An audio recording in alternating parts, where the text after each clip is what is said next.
À notre époque, nous devons constater qu'en peu de temps, tout semble s'effondrer, perdre du sens, vaciller en annonçant la chute prochaine. Et ne pas vouloir y penser ou tenter de continuer, comme si rien ne pouvait vous affecter, ne pourra durer qu'un temps. La vie telle que vous l'avez connue s'estompe irrémédiablement dans le silence assourdissant de la résignation. Et les informations quotidiennes installent peu à peu un climat d'insécurité, voilant comme une brume menaçante vos projets d'avenir et vos espoirs. Pourtant, tout cela est prédit et écrit depuis des siècles. Où ? Dans la Bible. La Bible, ce trésor qui renferme la parole de notre Seigneur Jésus. La Bible qui devrait être votre guide de vie. Et comme je l'ai expliqué précédemment, la parole est vivante, parce qu'elle a toutes les réponses à vos questions. Justement, pourquoi ne pas s'en poser des questions et aborder des sujets actuels, du genre qui exacerbent les sensibilités et qui concernent de plus en plus de personnes. Parce que si la Bible a toutes les réponses, elle nous permet également de constater de nos yeux que les signes annonçant les temps de la fin, décrits dans l'Apocalypse de Jean, sont de plus en plus nombreux. Elle annonce également l'enlèvement des justes, la révélation de l'Antéchrist et les 7 années de tribulation, avant le retour glorieux de notre Seigneur Jésus et le jugement de Dieu pour tous les êtres humains, passés et présents. Dès lors, il n'est plus temps de tergiverser et faire ce choix est crucial. On ne peut servir 2 maîtres et ne pas choisir revient à rester esclave du monde et de ses désirs, donc du diable. Pour vous permettre de faire ce choix en âme et conscience, que la vérité des Écritures vous éclaire. Je veux être tout à fait impartial et n'émettre aucun jugement, car il est écrit « De plus ne jugez point, et vous ne serez point jugés. Ne condamnez point, et vous ne serez point condamnés. Pardonnez, et on vous pardonnera. » Luc 6, verset 37. Alors Jésus s'étant redressé et ne voyant personne que la femme, il lui dit « Femme, où sont ceux qui t'accusaient? Personne ne t'a-t-il condamné ?» Elle dit « Personne, Seigneur. » Et Jésus lui dit « Je ne te condamne point non plus. Va-t'en et ne pêche plus à l'avenir. » Jean 8, versets 10 à 11. Toutes les réponses seront uniquement des versets de plusieurs versions de la Bible pour le langage, mais principalement de la version de Jean-Frédéric Osterwald, et dont les références seront indiquées en dessous de l'image pour que vous puissiez les noter et les vérifier. Ce ne seront pas mes paroles, mais celles de Dieu. Amen. Mes lèvres ne prononceront rien d'injuste, et ma langue ne dira rien de faux. Job 27, verset 4. Vous n'ajouterez rien à la parole que je vous prescris, et vous n'en diminuez rien, afin d'observer les commandements de l'Éternel votre Dieu, que je vous prescris. Deutéronome 4, verset 2. Je te conjure devant Dieu et devant le Seigneur Jésus-Christ, qui doit juger les vivants et les morts lorsqu'il apparaîtra dans son règne, prêche la parole, insiste en temps et hors du temps, reprend, censure et exhorte avec toutes sortes de douceur et en instruisant. Car il viendra un temps que les hommes ne souffriront plus la salut doctrine, mais qu'ayant une démangeaison d'entendre des choses agréables, ils s'assembleront des docteurs selon leurs propres désirs. Et ils fermeront l'oreille à la vérité et se tourneront vers des fables. Mais toi, sois vigilant en toutes choses, endure les afflictions, fais l'œuvre d'un prédicateur de l'Évangile, remplis les devoirs de ton ministère. 2 Timothée 4, versets de 1 à 5.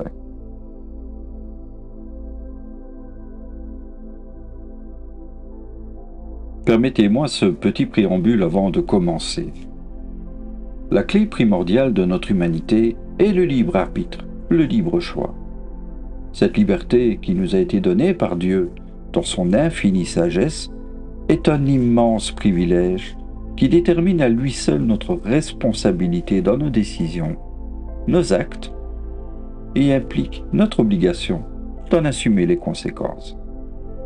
Mais tout comme un enfant qui fait des bêtises et qui n'en est pas moins aimé par ses parents, Dieu nous aime et il veut nous libérer du péché. Cependant, comme Dieu nous a laissé la capacité de choisir, cela l'empêche d'intervenir sans que nous lui demandions. Quand les justes crient, l'Éternel les exauce et il les délivre de toute leur détresse. Psaume 34, verset 18. Il est malheureusement courant d'entendre des personnes en vouloir à Dieu pour les épreuves et les difficultés qu'elles ont dû affronter, lui attribuant la responsabilité de tout, avec amertume et hostilité, et ne voulant plus rien entendre de lui, mais sans jamais assumer leur faute, leur responsabilité d'être parfois à l'origine de leur malheur parce qu'elles répètent constamment les mêmes erreurs, sans reconnaître qu'elles vivent selon leurs propres désirs, en ignorant les commandements de Dieu, sans jamais admettre que par leur faiblesse et par tous leurs péchés, elles sont esclaves de l'ennemi qu'elles ont accueilli dans leur vie. Satan se repaît alors de leur souffrance, qu'il accentuera jusqu'à la rupture, amusé par le spectacle de son œuvre. Le mal entre toujours par les portes que nous laissons ouvertes, sans bruit. Nos 5 sens sont nos 5 faiblesses, s'ils nous dominent. Seul l'esprit doit nous diriger, car la chair est faible. C'est également à cause du libre arbitre que Satan ne peut pas non plus nous contraindre à quoi que ce soit. Mais il est menteur et père du mensonge, et il nous harcèle sans relâche pour nous faire chuter dans ses pièges vicieux aux aspects inoffensifs. Il sait que le temps lui est compté parce qu'il a perdu sa légitimité sur le monde lors de la venue de notre Seigneur Jésus, qui est resté sans péché et a repoussé ses tentations. Notre Seigneur, qui nous a tous rachetés un grand prix par son sang et son sacrifice sur la croix. Pensez seulement un instant à tout ce qui se trouve dans les films, les séries, les vidéos et autres visuels que vous déversez en vous par vos yeux. Faites-y attention, car ce qui entre en votre esprit y est pour toujours. Adorez des menteurs qui font semblant, tantôt héros, tantôt moins que rien, pour rendre la fable réaliste. La musique et les idoles qui la représentent font également énormément de ravages dans les esprits et provoquent une grande transgression d'un commandement divin. Tu n'auras point d'autre Dieu devant ma face. Exode 20, verset 3. Le royaume de Dieu est en nous, et c'est pourquoi la lutte entre le bien et le mal est omniprésente en notre esprit, car l'ennemi veut nous détourner de Dieu à tout prix. Telles 2 plantes exposées au même soleil, l'une douce et merveilleuse, l'autre empoisonnée, laquelle grandira le mieux? Celle que vous entourez de votre attention. Ne vous complaisez pas du mal et de la haine qui vous empoisonnent irrémédiablement, jusqu'à ce que vous le ressembliez en tout point. Tu crois qu'il y a un seul Dieu? Tu fais bien. Les démons le croient aussi, et ils en tremblent. Jacques 2, verset 19. Or, il est impossible de lui être agréable sans la foi, car il faut que celui qui s'approche de Dieu croit que Dieu est, et qu'il est le rémunérateur de ceux qui le cherchent. Hébreux 11, verset 6. Lorsque vous pressez une orange, qu'en sort-il? Du jus d'orange. Elle ne peut rendre que ce qu'elle contient. Et lorsque l'on vous presse, vous agresse, vous insulte, que sort-il de vous?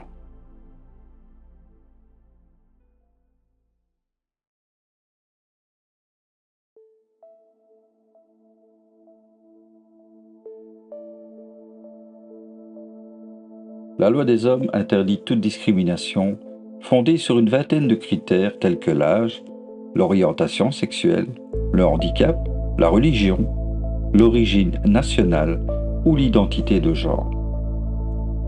Mais la légitimité et les reconnaissances terrestres n'auront aucune influence sur le jugement de Dieu, auquel nul être humain, vivant ou mort, n'échappera, que vous y croyez ou non.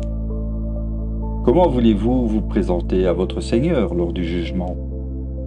Comme un coupable ou comme un innocent? Alors, que dit la Bible?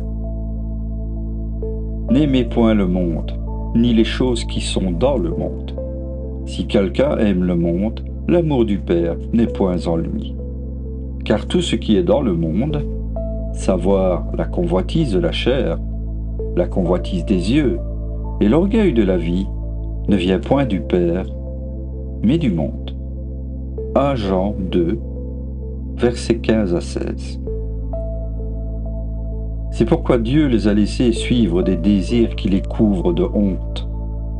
Les femmes ne couchent plus avec des hommes, mais elles couchent avec d'autres femmes. Et cette façon de faire va contre la nature. Les hommes font la même chose. Ils ne couchent plus avec des femmes, mais ils brûlent de désir les uns pour les autres. Ils couchent ensemble et c'est une honte. Ainsi, ils reçoivent eux-mêmes la punition que leur conduite mauvaise entraîne. Romains 1, versets 26 à 27. Tu ne coucheras point avec un homme comme on couche avec une femme. C'est une abomination. Lévitique 18, verset 22. Mais vous garderez mes lois et mes ordonnances, et vous ne ferez aucune de ces abominations, ni celui qui est né au pays, ni l'étranger qui séjourne au milieu de vous. Lévitique 18, verset 26. Car tous ceux qui feront quelqu'une de toutes ces abominations seront retranchés du milieu de leur peuple. Lévitique 18, verset 29. Si un homme couche avec un homme comme on couche avec une femme, ils ont fait tous les deux une chose abominable. Ils sont punis de mort, leur sang sera sur eux. Lévitique 20, verset 13. Celui qui vit n'importe comment recevra ce qu'il mérite. Celui qui se conduit bien aura une meilleure position. Proverbe 14, verset 14. Fouillez la fornication. Quelque péché que l'homme commette, il est hors du corps.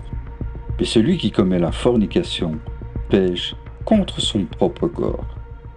Ne savez-vous pas que votre corps est le temple du Saint-Esprit, qui est en vous et qui vous a été donné par Dieu, et que vous n'êtes point à vous-même, car vous avez été rachetés à un grand prix.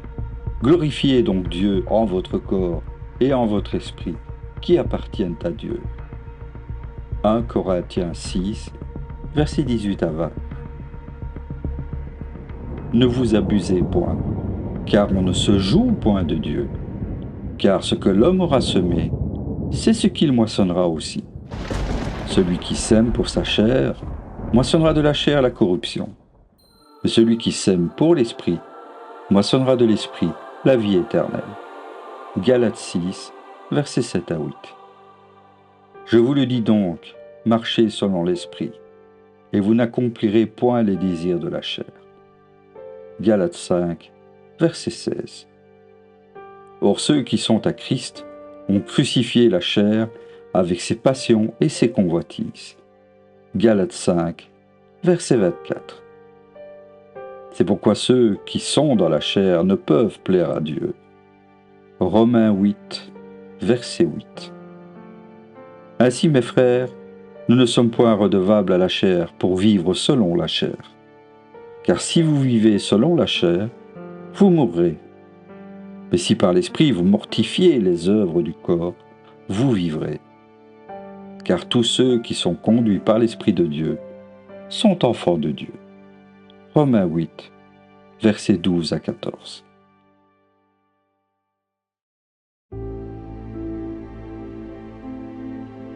Vous pensez que le divorce est une notion moderne de nos sociétés occidentales? Que nous dit la Bible? Et il est dit, c'est à cause de cela que l'homme quittera son père et sa mère, et qu'il s'attachera à sa femme, et les deux ne seront qu'une seule chair. Alors ils ne seront plus deux, mais ils seront une seule chair.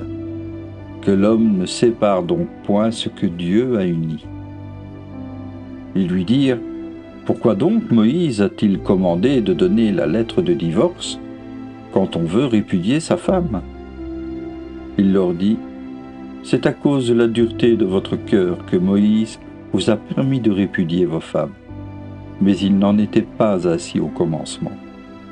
Mais moi je vous dis que quiconque répudiera sa femme, si ce n'est pour cause d'adultère, et en épousera une autre, commet un adultère.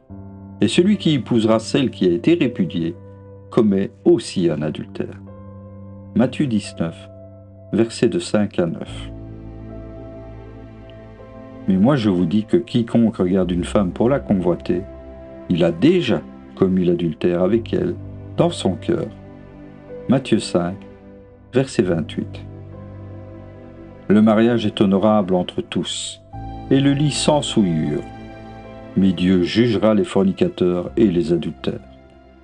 Hébreux 13, verset 4.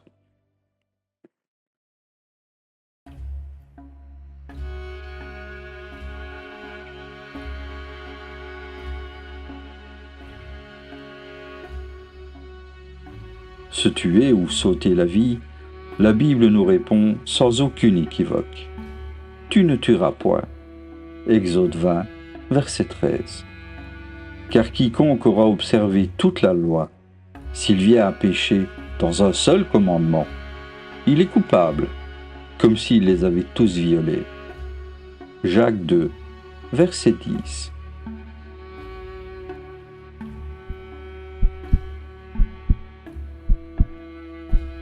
Ôter la vie volontairement, médicalement ou non, la réponse de Dieu est identique. Tu ne tueras point. Exode 20, verset 13.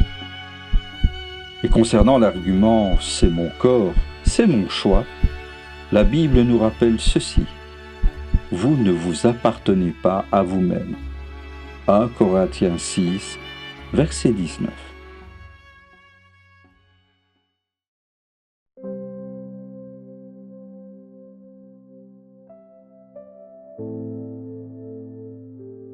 La notion de deuil ne se limite pas à la perte d'un être cher, mais s'applique également à toute perte induisant de la tristesse, des regrets ou des souvenirs nostalgiques. Vous ne ferez point d'incision dans votre chair pour un mort, et vous n'imprimerez point de caractère sur vous. Je suis l'Éternel. Lévitique 19, verset 28, de la version d'Osterwald. Si vous êtes en deuil, ne vous faites pas d'incision sur le corps, ne faites pas de dessin sur votre peau, le Seigneur, c'est moi. Lévitique 19, verset 28, version Parole de vie 2017. Vous le savez, votre corps est le temple de l'Esprit Saint. Cet esprit est en vous et Dieu vous l'a donné. Vous ne vous appartenez pas à vous-même. Dieu vous a acheté très cher pour vous rendre libre. Alors rendez gloire à Dieu par votre corps. 1 Corinthiens 6, versets 19 à 20. Faites vos propres recherches et instruisez-vous tant qu'il est encore possible de le faire. Il n'est pas trop tard, mais il est temps. En conclusion, et pour répondre à l'argument que l'Ancienne Alliance ou Ancien Testament et la loi de Moïse ne s'appliquent qu'aux Juifs, notre Seigneur Jésus répond ceci: ne pensez point que je sois venu abolir la loi ou les prophètes. Je suis venu non pour les abolir, mais pour les accomplir. Car je vous dis en vérité que, jusqu'à ce que le ciel et la terre passent, il n'y aura rien dans la loi qui ne s'accomplisse, jusqu'à un seul iota et à un seul trait de lettre. Matthieu 5, versets 17 à 18. Maintenant, vous pouvez exercer votre libre arbitre, votre libre choix, et ce, en votre âme et conscience. Mais vous ne pourrez plus dire lors du jugement: « Je ne savais pas, Seigneur », même si l'excuse de l'ignorance ne peut changer quoi que ce soit. La crainte de l'Éternel est le principal point de la science, mais les fous méprisent la sagesse et l'instruction. Proverbe 1, verset 7. Comme un chien retourne à ce qu'il a vomi, ainsi l'insensé revient à sa folie. Proverbe 26, verset 11. Mais pour les timides, les incrédules, les exécrables, les meurtriers, les fornicateurs, les empoisonneurs, les idolâtres et tous les menteurs, leur part sera dans l'étang ardent de feu et de soufre, ce qui est la seconde mort. Apocalypse 21, verset 8. Dieu frappe à la porte de ton cœur depuis ta naissance. Laisse-le entrer et t'inonder de sa grâce et de son amour infini. Soyez abondamment bénis. Amen.